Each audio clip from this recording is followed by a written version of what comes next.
დღეს 2025 წლის 13 ოქტომბერია. 2025 წლის 13 ოქტომბერია და ამ 13 ოქტომბერს რა გაგახსენდება კაც და გაგახსენდება 1999 წლის 13 ოქტომბერი. მე გეტყვით იმ ხანად 16 წლისა გახლდით და როგორ შევიტყე ამბავი მერაბ კოსტავას გარდაცვალებისა მეთქი ასე ვიტყვი, მაგრამ მეორე მხრივ დაღუპვისა, მაგრამ არც ერთი სიტყვა სწორი და არც მეორე. მერაბ კოსტავას მკვლელობის შესახებ, მკვლელობის თავობაზე. იმ ხანად გეხსოვებათ, რომ არ იყო, ჯერაც არ იყო მობილური ტელეფონების სახლის ნომერზე 39-36 მე აღარ განვაგრძოთ თქვენის ნებართვით. მოკლედ ჩემი მშობლების სახლში დარეკა არ მახსოვს ვინ, ოჯახის ახლობელმა და ასე გვითხრა, რომ მერაბ კოსტავა დაიღუპაო. მერაბ კოსტავა ავტოკატასტროფაში დაიღუპაო. არ ვიცი, დაახლოებით 5 წუთში, ალბათ 7 წუთში. მე უკვე საზოგადოებრივ ტრანსპორტში ჯერაც მუშაობდა მაშინ. მე მუშაობდა რთულად, თორე 99-ში პრინციპში რამდენადაც მახსოვს, ყოველ შემთხვევაში იყო მეტნაკლებად გამართული ინფრასტრუქტურა. და უკვე საზოგადოებრივ ტრანსპორტში ვიყავი და მივდიოდი მერაბ კოსტავას სახლისკენ. აი დღეს რომ მაკდონალდსია, რუსთაველის ძეგლი, მაკდონალდსი, იმის უკან ჯავახიშვილის აღმართზე, ეზოში, ვინც არ იცის, იქ ცხოვრობდა მერაბ კოსტავა თავის მშობელ დედასთან, ასაკში შესულ დედასთან ერთად.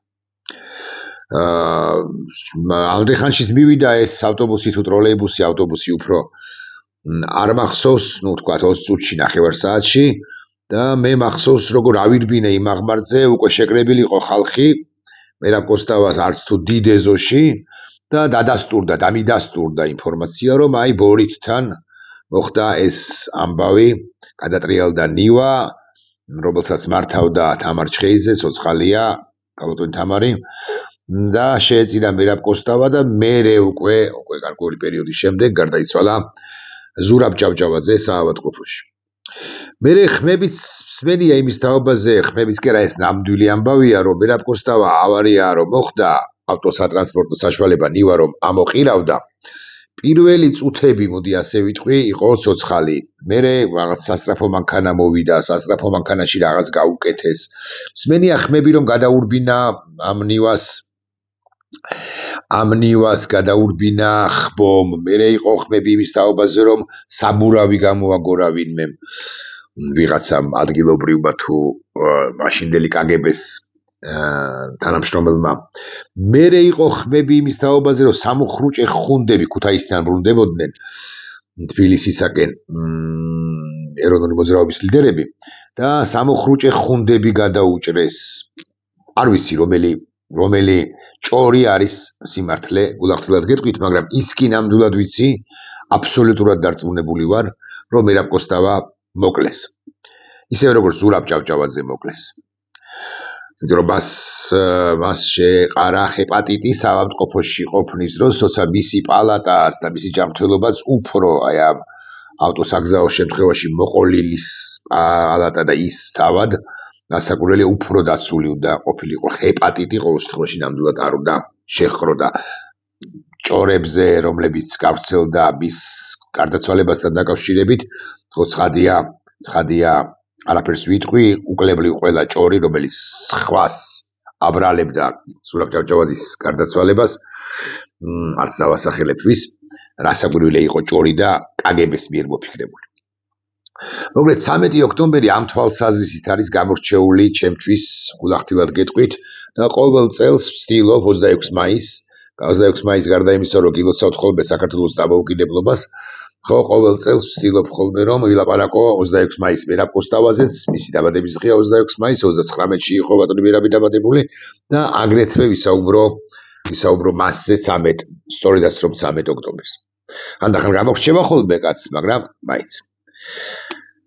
ეს არის პირველი აბზაცი თუ აბზაცები, იმის არის თქმაც მინდოდა, მაგრამ ახლა უფრო მნიშვნელოვან საკითხზე, ან უფრო მართალი რომ ვიყო თქვენ წინაშე, არანაკლებ მნიშვნელოვან საკითხზე ვისაუბრებ. 1921 წლის თებერვლის 23-ია წარმოიდგინეთ, საბჭოთა წითელი არმია მოადგა თბილისს 25 თებერვალს აკი აიღებს კიდეც, ანუ მოხდება ჩვენი ოკუპაცია. და უნივერსიტეტის რექტორი დიდი ივანე ჯავახიშვილი გამოდის სრულიად არა იმგვარი სიტყვით, რომელსაც როგორც წესი წარმოთქვამენ ხოლმე პროფესორ-მასწავლებლები, აკადემიური სექტორის წარმომადგენლები, ლექტორები და რექტორები, მეცნიერები.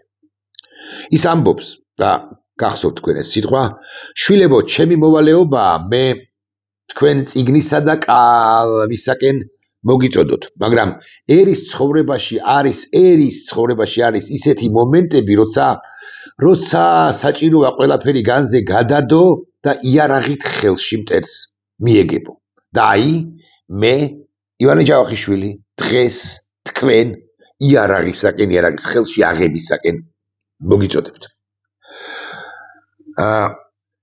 რატომ გავიხსენე დიდი ივანე ჯავახიშვილი? ვერაფერს ხო გავიხსენე, მაგრამ რატომ გავიხსენე დიდი ივანე ჯავახიშვილი და იმიტომ გავიხსენე, რომ ერთ წამს მოდელირება ან წარმოვიდგინო მინდა ასეთი ვითარება ჩვენს დროებაში, როდესაც მტერი შემოსულია რომელი უნივერსიტეტის, რომელი პროფესორ-მასწავლებელი, პერსონალურად დასახელებას კი არ გთხოვთ მაინც და მაინც, მაგრამ აი როგორ წარმოგიდგენიათ, არის კი ჩვენ სივრცეში პროფესორ-მასწავლებელი, პროფესორი, რომელიც სტუდენტებს იარაღის ხელში აღებისაკენ მოუწოდებს. მე გეტყვით რომ არის.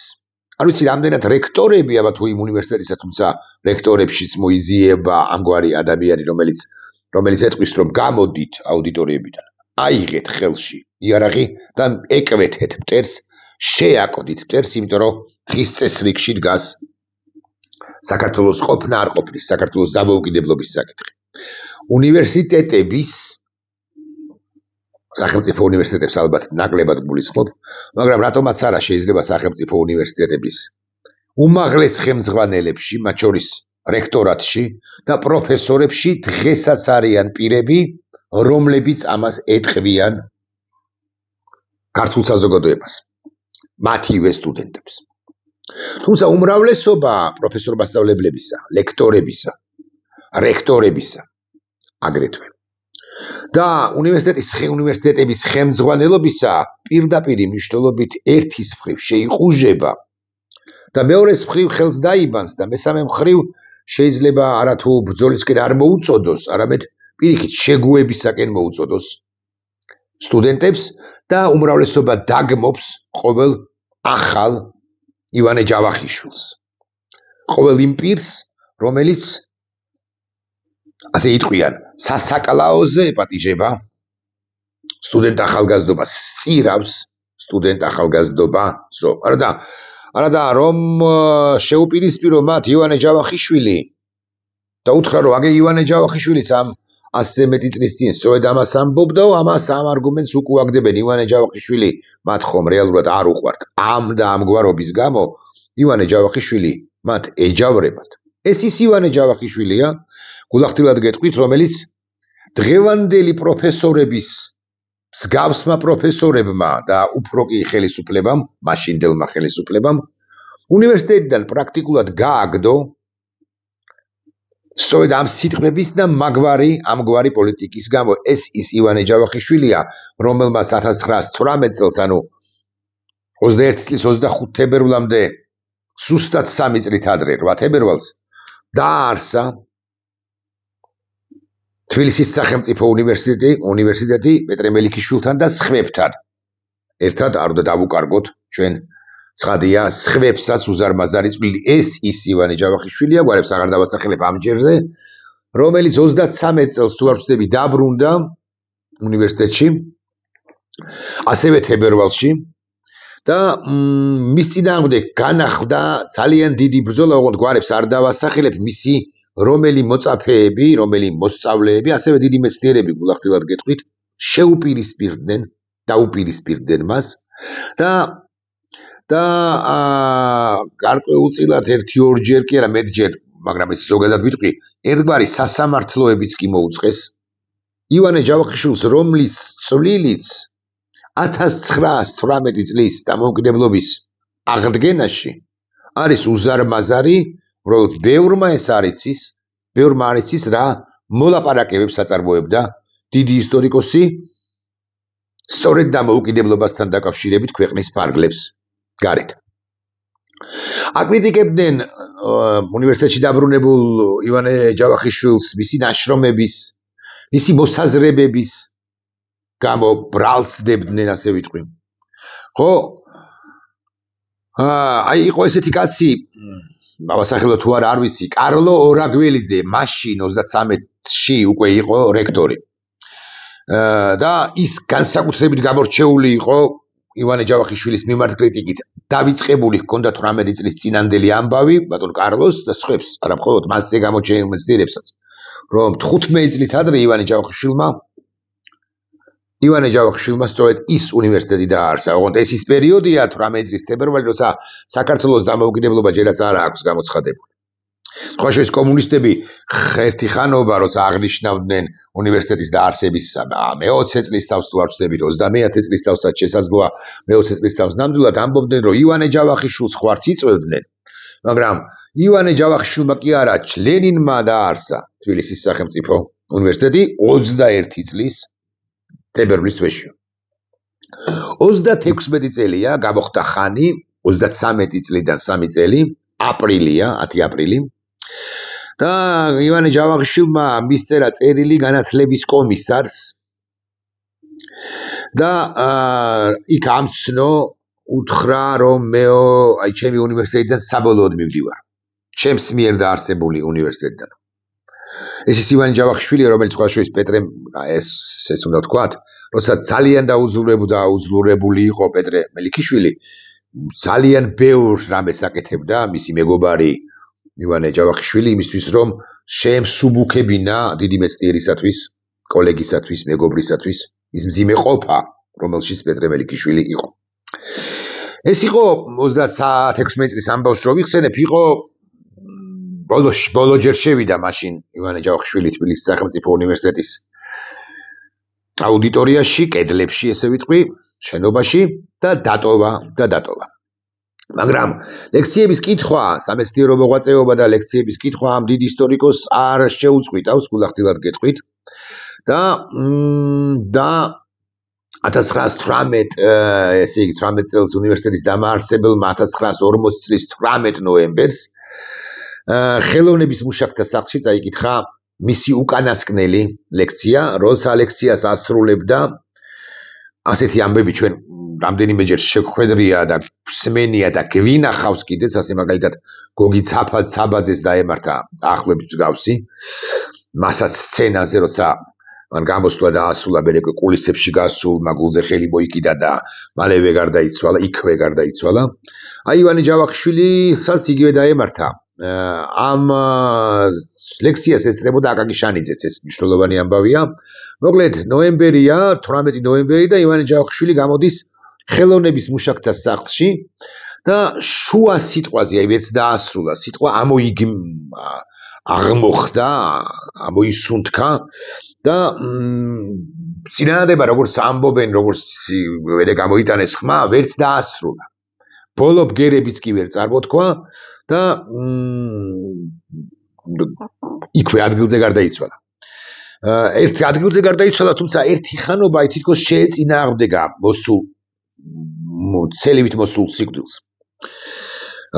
ავარდა სცენაზე ჩემს მიერ ხსენებული აკაკი შანიძე და ვერც აკაკი შანიძემ ვერაფერი უშველა მას, თუმცა ის მეცნიერებიც, რომლებიც მანამდე 3 წლით ადრე, 5 წლით ადრე მას ფრიად აკრიტიკებდნენ, ისინიც კი მივიდნენ, დაესწრდნენ და ზოგმა მათგანმა სასახლეც კი ასწია კუბო. და ასე დაასვენეს დიდი ივანე ჯავახიშვილი თბილისის სახელმწიფო უნივერსიტეტში. ივანე ჯავახიშვილი, რომელიც განდევნილი იყო, ასე უნდა ვთქვა, და ასეც იყო თბილისის სახელმწიფო უნივერსიტეტთან.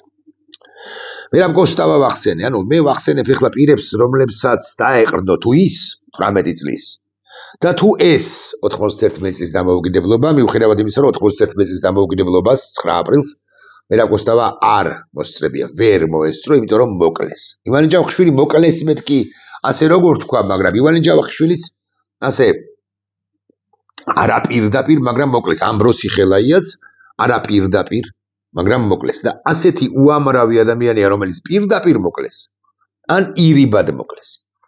ეხლა არც ვერაკოსტა, ხო, უნდა გაიხსენო რა საკვირველია, მათზე უნდა ისაუბრო, ვერაკოსტავაზე მით უმეტეს უნდა ისაუბრო 13 ოქტომბერს, 18 ნოემბერს შეიძლება ისაუბრო ივანე ჯავახიშვილზე, ხო, მაგრამ აი 13 ოქტომბერს კოსტავაზე ნამდვილად ისაუბრო, ნამდვილად უნდა ისაუბრო. მაგრამ ეს ყველაფერი მე გამახსენდა და ეს ყველაფერზე მინდა ვისაუბარი სხვა კონტექსტშიც. მე მინდა ვიკითხო, მაგალითად დადუმებულ ჩვენთან ბევრი პოეტი ხმამაღალია. ერთი პოეტი საერთოდაც საპატიმროშია. რამდენიმე პოეტი, კარგი პოეტები, გულახდილად ვიტყვი, აქტიურები არიან. წერენ, აფასებენ, კომენტარებს იძლევიან, საკუთარ პოზიციას აფიქსირებენ. მაგრამ სულ ჩვენ 10 პოეტი ან ფსევდოპოეტი არ გვყავს. ჩვენ გვყავს გაცილებით მეტი პოეტი და ფსევდოპოეტი, პოეტი ვისაც ქვია ისინი. მე სულაც არ გულისხმობ ახლა ხელისუფლებასთან მისულ პოეტ დავით მაღრაძეს. არ გულისხმობ მას. გასაგებია რომ ან ნაკლებად გულისხმობ რომ ის ყოველთვის იყო უკაცრავად თქვენთან და მიტენილი ხელისუფლებასთან, მე მგონი ყველასთან, მაგრამ ამასთან განსაკუთრებით.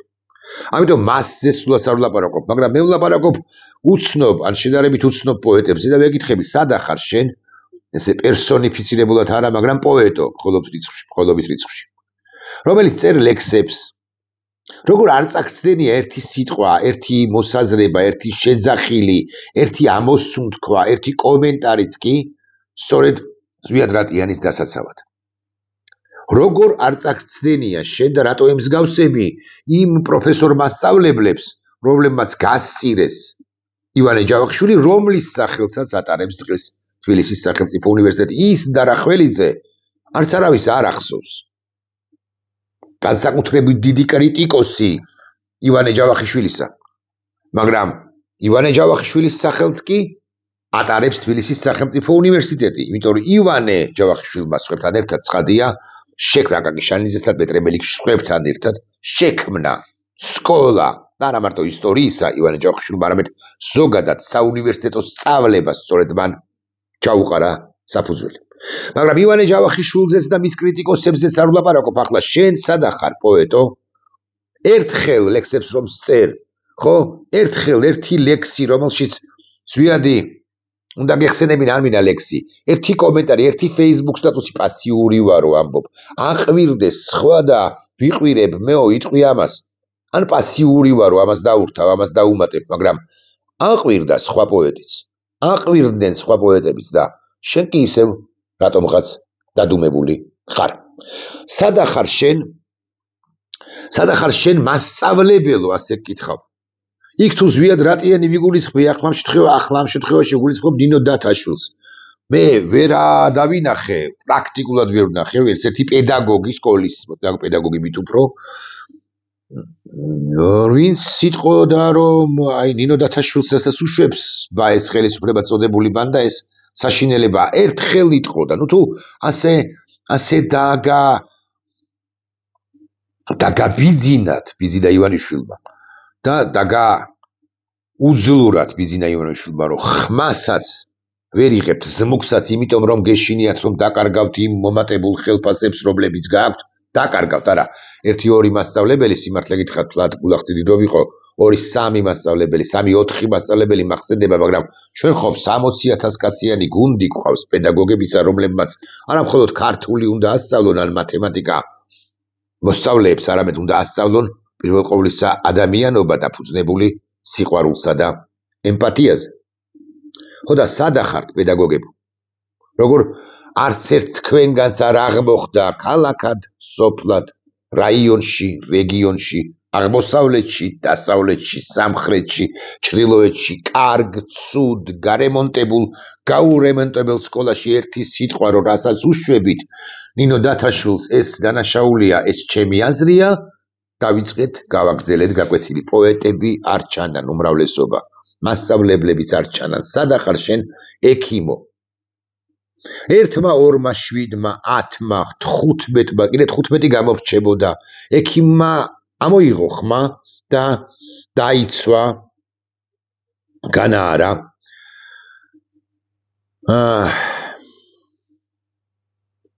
კოლეგა, მაგრამ დაჭერილი 71 წლის პედიატრი კაცი. მაგრამ როგორ არ აღმოგხდენიათ ხმა დანარჩენებს, რამდენი ხართ, ცოტანი ხართ? ბევრი თქვენგანი პასიურია, მე არ ვლაპარაკობ პოლიტიკაზე ამბობს, მაგრამ აქ ხო პოლიტიკაზე არ ვლაპარაკობთ ჩვენ.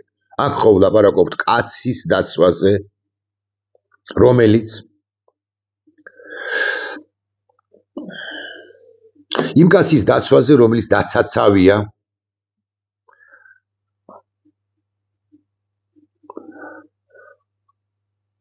და რომელსაც ასე საშინლად ეპყრობა საქართველოს დე-ფაქტო ხელისუფლება. სად ახარ შენ?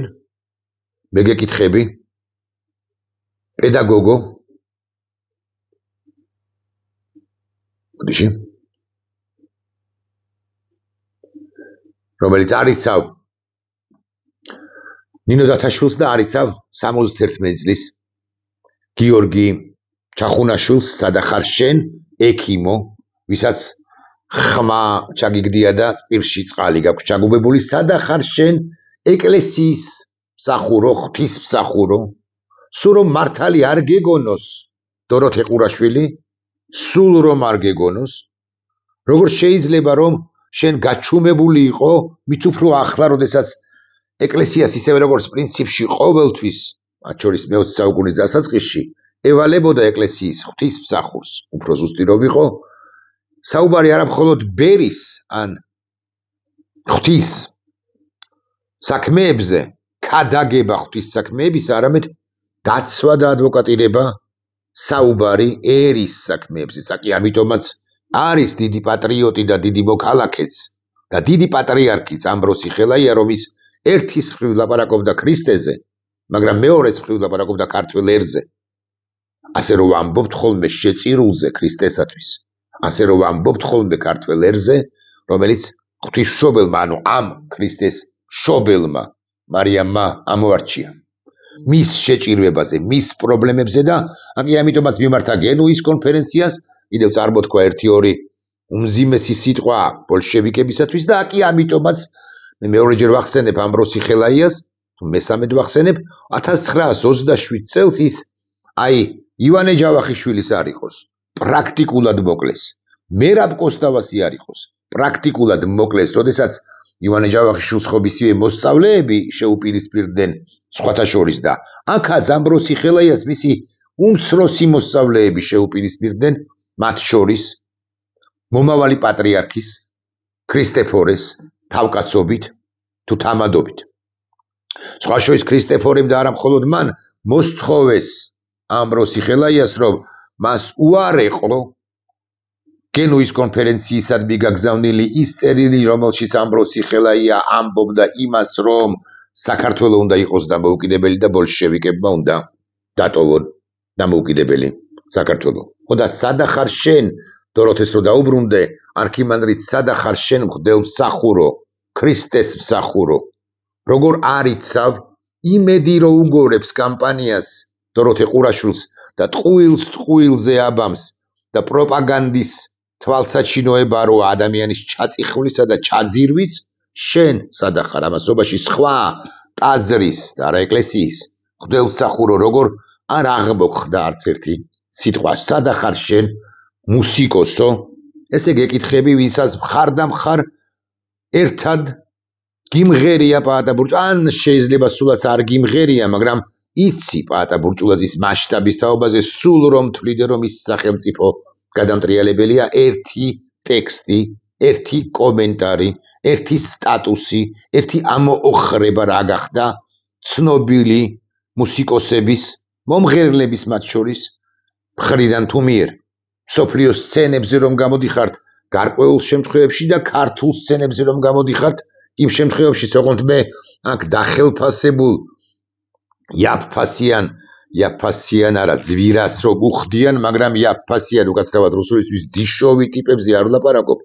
მე ვლაპარაკობ მასშტაბურ ტიპებზე, რომლებსაც რაღაცის პრეტენზია გაქვთ, უნდა ვიცოდეთ თითოეულმა ჩვენგანმა, რომ ჩვენ უპირველესად ვართ მოქალაქენი, ჟურნალისტები, ექიმები, მუსიკოსები, მხატვრები, მწერლები, პოეტები და ასე შემდეგ, ჯერ ინჟინრები, მასწავლებლები, არ ვიცი, მუშები თუ პოლიტიკოსები და მერე ვართ ამა თუ იმ პროფესიით, კონკრეტული პროფესიით შემკულნი და აი მოქალაქეობა თუ დავკარგეთ, მოქალაქეობისაგან თუ განვიძარცვეთ, ამ შემთხვევაში ჩვენი კონკრეტული პროფესიაც კი მესამე ხარისხოვანია, კი მკურნალობთ თქვენ ბავშვებსა თუ ზრდასრულებს ექიმებო, მაგრამ თქვენ უპირველეს ყოვლისა ხართ მოქალაქეები, რომლებსაც გევალებათ თქვენი სამოქალაქო პოზიციის, გევალებათ ისტორიის წინაშე, თორე მე კი არ დაგავალებთ. გასაკვირველია. ხო და სადა ხარ შენ? გეკითხები მე? მუსიკოსო, მაგრამ ახლა ისევ ივანე ჯავახიშვილის კონტექსტში სადა ხართ 2-მა, 7-მა, 15-მა, 28-მა, კიდე 28-ს ან 48 ადამიანის სტატუსს მე ვერ მივაქცევდი ყურადღებას, რამდენია, ბევრია. და აქედან გამომდინარე გამომრჩა ალბათ 72 კაცი შეიძლება, მაგრამ უნივერსიტეტებში ასობით პროფესორ-მასწავლებელია სხვადასხვა უნივერსიტეტში და მე გეკითხებით, სადა ხარ შენ უნივერსიტეტის პროფესორ-მასწავლებელო, როდესაც ხედავ, რომ ხვალზე გაგორებული კამპანიის გამო შეიძლება მარინე ჩიტაშვილი გააგდონ უნივერსიტეტიდან და ის იქნება პირველი, ვისაც ამგვარი რეპრესია შეეხება, აუცილებლად მიჰყვება ნებისმიერი თქვენგანი, ვისაც აღმოხდება ხელისუფლების წინააღმდეგ სიტყვა უკვე მომავალში, ან შეიძლება არც აღმოხდეს, მაგრამ იქაურ ოდეერებს უნივერსიტეტებში გაბატონებულებს და ჩაბეტონებულებს შეიძლება მიხრა ან მოხრა არ მოეწონოთ თქვენი და ხო და სადა ხართ მესმის, რომ რამდენიც არის ხელფასი შრომის ანაზღაურება, ასე მაგალითად სახელმწიფო უნივერსიტეტში ივანე ჯავახიშვილისა, თქვენ ივანე ჯავახიშვილის სახელობისა თქვენ იღებთ 2400 ან 5300 ლარს, მაგრამ რომელი 5300 ლარი გიღებთ იმ შემთხვევაში თუ მარინე ჩიტაშვილი დატოვებს უნივერსიტეტს რომელიღაც ეტაპზე, მერე დაუბრუნდება უნივერსიტეტს, მერე ისევ წავა უნივერსიტეტიდან და ივანე ჯავახიშვილი ვით სადღაც ხელოვნების სკოლაში ჩაატარებს ლექციას და სცენაზე, მარინა უკაცრავად, ხო? განათლების კომისარს, განათლების მინისტრს მიმართავს რომელიღაც ეტაპზე დაწერს განცხადებას უნივერსიტეტის რექტორს და ხელოვნების მუშაკთა რომელიმე ახალ სკოლაში, რომელიმე ნოემბერში, მარტში თუ თებერვალში მოუვა გულის შეტევა, მარინა გიბოდიშებ ცხადია, ვინა ხართ დაზღვეული პოეტებიდან, რომ ზვიად რატიანი უცებ ამ შემთხვევაში ზვიადს ვუბოდიშებ, უცებ არ მოიკლავს თავს. ან ვინა ხართ დაზღვეული ასეთი მძიმე შედეგები რო არ თქვა ან ერთზე ან მეორეზე, რომ ბუნებრივი სიკვდილით არ გარდაიცვლება 71 წლის პროფესორი ექიმი.